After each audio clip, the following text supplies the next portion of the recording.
প্রথম ম্যাচে রংপুরের কাছে লঞ্চ ডুবিয়েছিল তামিম ইকবালের বরিশাল, তবে দ্বিতীয় দেখায় জয়ের স্বপ্নটা রাখতে চেয়েছিল পুরোপুরি নিজের ডেরায়। তাই তো মাহেদি থেকে গতির জাদুকর নাহিদ রানাকেও ছাড় পায়নি বরিশালের ব্যাটারদের কাছ থেকে। ওপেনিংয়ে তামিম, শান্ত, 3 নম্বরে নামা মায়ার সবাই ছিল রানের তৃষ্ণায় তৃষ্ণার্ত, গড়েছেন রান পাহাড়। ব্যাট করতে নেমে ছেড়ে কথা বলেনি রংপুর রাইডার্সও, ব্যাটে বলে দুই দলের লড়াইটাও ছিল সমানে সমান। রংপুরের দ্বিতীয় নাকি বরিশালের প্রথম, কারা হেসেছে জয়ের হাসি সেটাই জানবো রিপোর্টে। রংপুর রাইডার্সের প্রথম দেখায় হার নিয়ে মাঠ ছেড়েছিল Fortune Barishal. Nahid Rana, Alex Hales, Saif হাসানদের কাছে এক প্রকার ধরাশায়ী হয়েছিল আসরের ফেভারিটরা। তাই দ্বিতীয় মোকাবেলা বরিশালের জন্য ছিল কঠিন প্রত্যাবর্তনের ম্যাচ। যে কোনো মূল্যে জয় তুলতে চায় তামিম ইকবালের দল। অপরদিকে আসরে এখন পর্যন্ত অপরাজিত থাকা রংপুরের জন্য ম্যাচটা ছিল মহা গুরুত্বপূর্ণ। জয় তুলে নিতে পারলেই প্রথম দল হিসেবে কোয়ালিফাই অনেকটাই নিশ্চিত হবে নুরুল হাসান সোহানদের। এমন ম্যাচে টস জিতে ব্যাটিং করে ফরচুন বরিশাল। ব্যাটিং এ এসে দুই ওপেনারের শুরুটা ছিল একেবারে সাবধানী, অনেকটা রয়ে শোয়ে খেলতে থাকেন শান্ত। যদিও সময় যত গড়িয়েছে ততই খোলস ছেড়ে বের হয়ে আসেন বরিশালের দুই ওপেনার। ক্যালকুলেটিভ ক্রিকেট খেলে দুজন মিলে প্রথম 10 ওভারে তুলে নেন 80 রান। 30 বলে 5-4 ও 1-6 এর সাহায্যে 41 রানে শান্তর বিদায়ের পর বরিশালের ব্যাটিং ইনিংসটা যেন হয়ে পড়ে বেখেয়ালি আকাশ। কখনো মেঘ, আবার কখনো ঝলমলে রোদের দেখা।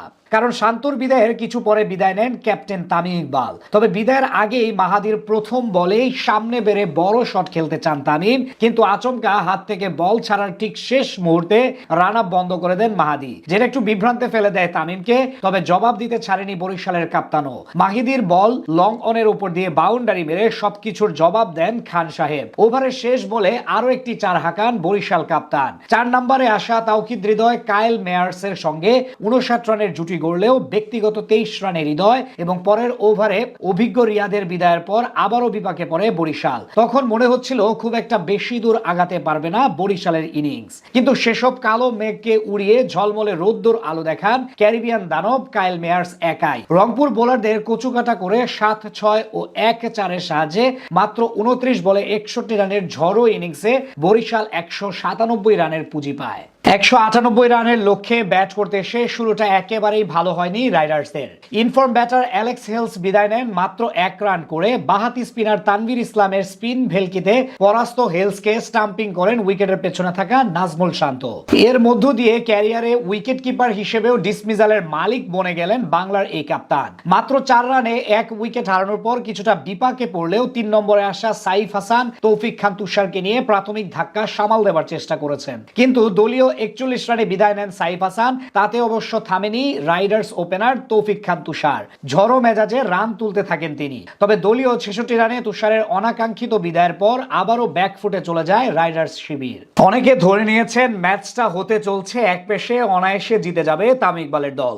এমন চিন্তা যারা করেছিলেন তাদের ঘুম ভাঙিয়ে দেন দুই পাকিস্তান রিক্রুট খুশদিল শাহ আর ইফতেখার আহমেদ। শুরুটা পরিস্থিতির চাপ মিটিয়ে রয়ে শোয়ে করলেও সময়ের সঙ্গে দুই ব্যাটার হয়ে ওঠেন আগ্রাসী। বরিশাল বোলারদের উপর দিয়ে সাইক্লোন বয়ে দিয়ে 4 ছক্কার ফুলজুরি সাজান। সময়ের সঙ্গে রাইডার্স সমর্থকরা জয়ের স্বপ্ন দেখতেও শুরু করে। এবার সেই স্বপ্নে জোড়া লাগিয়েছেন নুরুল হাসান সোহান। শেষ ওভারে 30 রান নিয়ে নিশ্চিত হারের ম্যাচে ঐতিহাসিক জয় নিয়ে ফিরেছে রংপুর রাইডার্স।